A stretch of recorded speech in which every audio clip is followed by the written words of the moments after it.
নতুন বছরের প্রথম দিন থেকে শুরু হচ্ছে ঢাকা আন্তর্জাতিক বাণিজ্য মেলা 2025।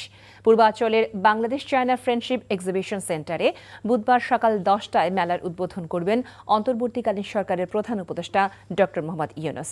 দুপুরে মেলা প্রাঙ্গণে সংবাদ সম্মেলনে এসব তথ্য জানান বাণিজ্য উপদেষ্টা শেখ বশির উদ্দিন। বিভিন্ন পণ্য ও সেবা নিয়ে মেলায় অংশ নেবে বিভিন্ন দেশি বিদেশি প্রতিষ্ঠান। এবারের বাণিজ্য মেলায় বাংলাদেশ ছাড়া আরও 7টি দেশের মোট 11টি প্রতিষ্ঠান অংশ নিচ্ছে।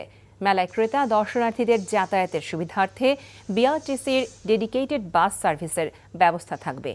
মাসব্যাপী বাণিজ্য মেলা প্রতিদিন সকাল 10টা হতে রাত 9টা পর্যন্ত চলবে, তবে সাপ্তাহিক ছুটির দিন মেলা চলবে রাত 10টা পর্যন্ত। বাণিজ্য মন্ত্রণালয় ও রফতানি উন্নয়ন ব্যুরো যৌথভাবে এই মেলার আয়োজন করছে।